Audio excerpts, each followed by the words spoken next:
Now students, I will now be showing you some common contour diagrams. The first one, as you can see, is a flat low-lying land. How can you understand? You can see the contour lines are so very widely spaced. And you can also see that the height is also not much. It's only 20, 30, 40 meters. So if I am drawing the cross section, you will be getting a very flat low-lying land which is not of very high altitude. Next one, I'll show you a steep slope with gentle slope at the foothills. First, just have a look at the contour diagram given. Here you can see that there are so many series of contour lines and they are so very closely spaced. Have a look at the values 400, 500, 600, 700, 800, 900, 1000 and then 1100. So when I am drawing the cross section, I will be getting a very steep slope. But then after some time you can see that there is a huge gap between each contour line. Like between 400 to 300 there is such a huge gap. Again between 300 and 200 there is such a huge gap. And when I am drawing the cross section, I am getting a very gentle slope at the foot. So as I have already told you, and we have already discussed this earlier, that you don't have to do anything. You are just drawing the cross section.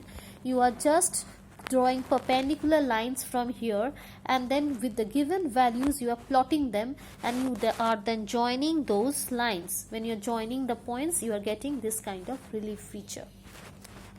Now let us move on to the next one. The next one, as you can see, is a conical hill. How will you be able to understand what is a conical hill?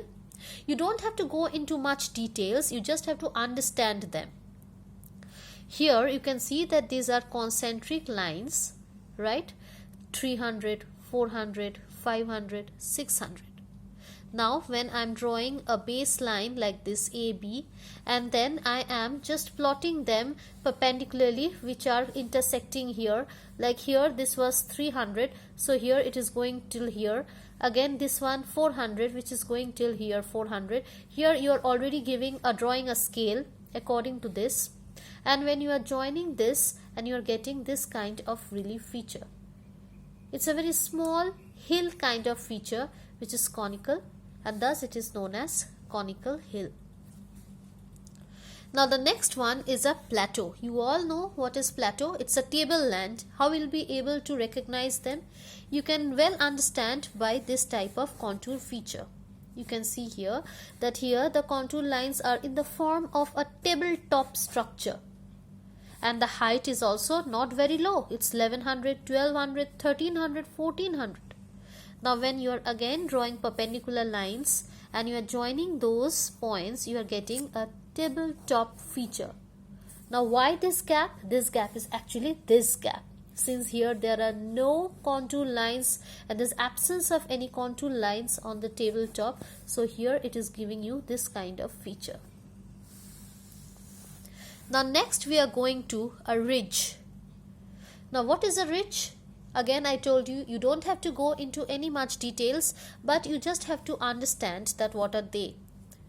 Ridge is nothing, but these are found in high altitude regions. Actually, here you can see that these are elongated contour lines. You can see the values given 600, 700, 800, 900, then 1000. And then again when you are joining them, drawing perpendicular lines according to the contour values which are given here, you are plotting them, then you are getting a feature somewhat like this. These are the tops which are represented by this, and then the middle portion which is actually a very widely spaced one. It will give you a slight dip in the landform. So the kind of feature which you are getting like this are called as ridge. I hope you understand. I am again repeating this once again.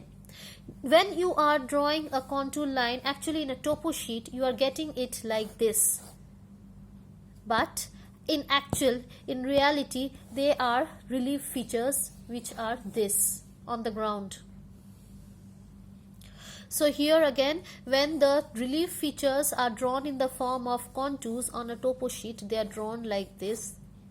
And then what you have to do, you just have to draw a baseline. You have to draw a line which will be joining, which will be, touching all the contour lines here.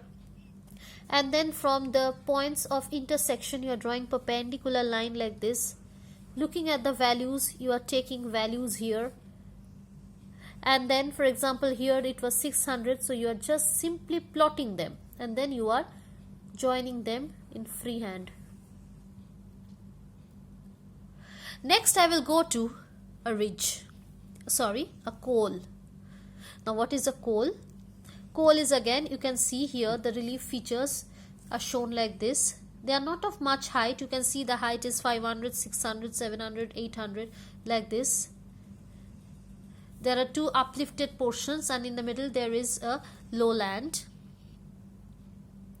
So again, when you are joining the lines and you are getting a feature somewhat like this. When they are shown in a topo sheet, they are shown in this way, but on actual ground they are like this.